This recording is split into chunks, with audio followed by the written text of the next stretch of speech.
Hey guys, this is Q. This is my first YouTube video ever. It's just so crazy. If you're watching this later, this is the year 2020 and this is the year of unpredictability. So I felt like, you know what, might as well just go for it. You don't even know how long you're gonna be around, to be honest.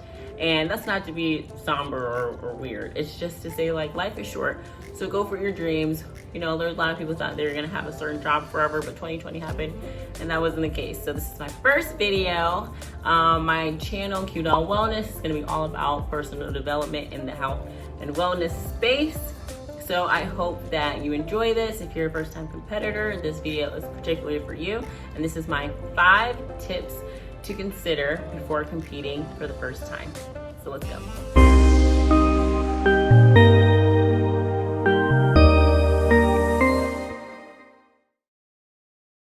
So tip number 1 is going to be mindset.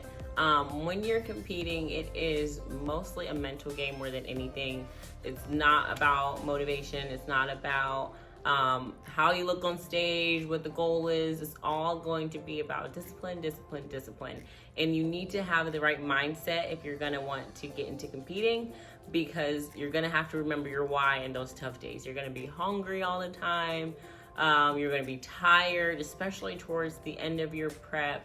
Life happens, of course. So if this isn't your full-time job, you're not competing, you're not a bodybuilder, you're not a professional in the fitness industry, most of the time we're juggling jobs. You have other responsibilities with family. So no matter what happens, you're still going to have in your mind, okay, I need to prep my meals. I need to get to the gym. There's no, okay, let me do it tomorrow, or I'm tired. So mindset is my first tip. You're gonna really need to understand why you're doing this, not just because it's, you know, what all your friends are doing, or it's a fad, or, you know, fitness is very popular nowadays. Getting on stage is one of those things that everyone says they wanna do, but you really need to go in there with a serious attitude, go in there with a winner's mentality, with a champion mindset, because you don't wanna just be on stage just to be on stage. If you wanna compete, you want to compete to win. I know a lot of times people just say, oh, it's just a bucket list thing. I just want to do it for the heck of it. But if you really want to take this seriously, then you really are going to need to have the right mindset when getting into this industry, because it's tough. It's going to be challenging. But the first thing I would recommend is make sure your mindset is in the right place.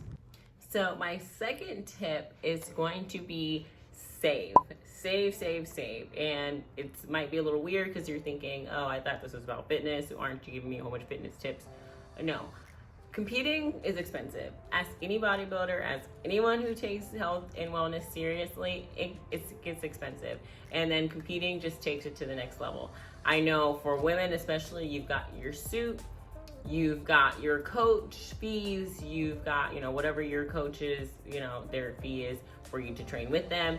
You've got your registration, you got your tanning, you've got, you know, your supplements, you've got PEDs if you're someone who's going to take that route as well. So you have to consider all of the costs. It can get expensive. And it is one of those things to where if you're trying to make this a career, maybe this is like, you know what, I'm gonna put all my money into this, I'm gonna push myself. Okay, do that. That's perfectly fine, but you still need to consider the cost of knowing, okay, what is it that I need to put to the side to make sure that I can invest into myself, because it is an investment and I think it's an investment worthwhile. But you need to at least know everything that's gonna come about, because I know for me, it was something that I knew it was going to be expensive, but it was kind of shocking the amount of all the little things that start to add up. And, you know, okay, let's say you buy a tub of protein, but, you know, you can't let that stuff run out. So it's going to be, you have to stay on track with everything. And there is no, oh, I ran out of my, you know, chicken, or I ran out of this, I'll just grab something on the way. Like, you have to consider the cost and all those little things. So I would say save, so that way you can focus on your training, you can focus on, you know, doing what you have to do, prepping your meals, and the financial burden is off of you because you had enough time to prep and prepare for the financial responsibility that this ultimately is. And it's an investment, but if you plan for it, you know, there's shows all year round, so you can pick a show that gives you enough time to save and do this and make sure that you still keep your house and your home and your car. You don't want to be living on the street just because you want to do a bodybuilding show. So saving is my second tip. Tip number 3, and I kind of mentioned this in tip number 2 briefly in passing, is your coach. Coaches, there's a fee, whatever.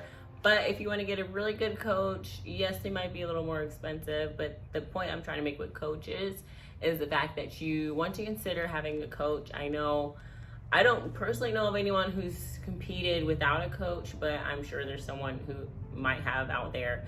But I think your coach is going to be one of the most important decisions you make in your prep. You want to make sure that you research who you're going to coach or train with. You're going to want to see what their other clients look like. You're going to want to know what their response time is with you. If you reach out to them and they don't get back to you for a week, maybe that's a red flag that, okay, is this going to be something I can deal with moving forward with them? I need good response time. Because this is a weekly and towards the end, more daily process of checking in, of adjusting your diet, adjusting your cardio. So you're going to want to coach this on top of their game, who's really good and responsive. I know my coach, Wellness Bikini Queen on Instagram, if you want to follow her. I saw, I'm in the US and she's in the UK. So I was even able to find her across the pond, as they say. And I see her clients. I see that she has a range of ages with her clients. I see that she trains she trains all women. And that was important to me. So you kind of have to find what's important to you. Do you care if the coach has a specialty with women? Do you care if they have a specialty within your category that you want to compete in? Do you care if they're local? Do you need in person? I think you should really consider all the things that you want and that's going to be most beneficial to your ultimate goal. And make sure you do your research to find the best coach for you. So that way you as a team can get to your ultimate goal. And that's something that's very crucial, very important. I would say take more of your time to find a good coach before even getting into this, because if you have a bad coach, that's just going to be a headache for your whole prep and nobody wants that. So my third tip is to find a great coach and do your research on your coaches. Tip number 4. My 4th tip is going to be to figure out what category you want to compete in. So for female athletes, you have bikini, figure, physique, and the newest category, wellness. And I believe you have bodybuilder for women.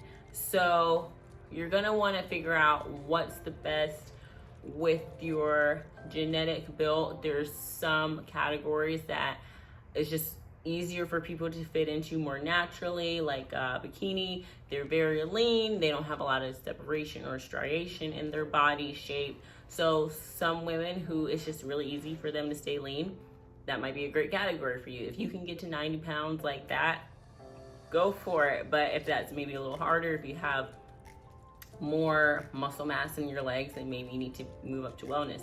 If you can develop those nice, beautiful shoulders very easily, then maybe figure is for you. So I would try to figure out the best category you want to be in. The good thing about amateur shows is you can pay to compete in different categories in your one show. So let's say you're trying to figure out what you want to know, what category is going to be best for you. So you can pay and register to be in multiple categories, so you get the most bang for your buck when you're competing to get into a show. So maybe discuss that with your coach and say, hey, I don't know if I really like wellness or bikini better. I don't know which is better for my shape. You can cross over in both, see how you place when you do your shows, and a lot of times you can get feedback from the judges, and if their response to you, if you do bikini, is okay, come back more conditioned, then maybe bikini's for you. Now if your feedback is you really need to bring your legs down, you're just too big, then maybe you need to stay in wellness because they have the bigger legs. And if you've already got the size, then you might as well take advantage of your genetic disposition to that. So I would say take the time to figure out the best category for you. And if this is your first time competing, which you probably are if you're watching this video, take advantage of being able to cross into different categories to figure out what's going to be the best fit for you. And final tip for new competitors is going to be consider the show. your show date, everything revolves around your show. If you already are following competitors, if you're an athlete, you see, 8 weeks out, 10 weeks out, 4 weeks out, peak week, you see all that, everything is built into the show. Your coach is going to build their plan, their diet changes, their recommendations to you around your show date. So you're going to want to kind of see what are maybe the big shows in your area, and then see what are the shows that are a little smaller. Maybe if you're a first-time competitor, look at the pictures that they have on the NPC News Online website to see the pictures of the previous shows, what the winners look like in previous years. See if that's something that, okay, I can do that show and be successful. Like, you've got your big shows, you're like your Olympias, your Arnolds.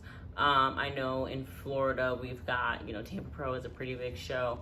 So you've got your really big shows that maybe might be intimidating for a first-time competitor. I'm a little crazy, and I did the Arnold Classic as my first show, and I actually got second call-outs, which is not too bad. But that is a big show, and my coach just felt like, hey, you can do it. You have the confidence to be on the stage. Your body is in a great position. Might as well go for it. So if your coach feels like you can do a big show to start, I never say don't do something, because I think you can do anything you put your mind to. But also consider how much time and prep you have before doing a really big show like that, because you don't want to be on stage and people looking at you like, girl, really? So you don't want to be looking crazy either, but consider what show you want to do. Consider how much time you have to do that show, because let's say you have all the muscle quality in the world, you want to do the Arnold, but if it's 2 weeks away, it's not going to happen. So consider a good show, because your whole prep is going to kind of revolve around that date. And look at the past pictures. If you know any athletes who might have done that show before, ask them about the organization of the show when they did it, because you want a show that's not gonna stress you out as first-time competitor. You're already gonna be stressed enough.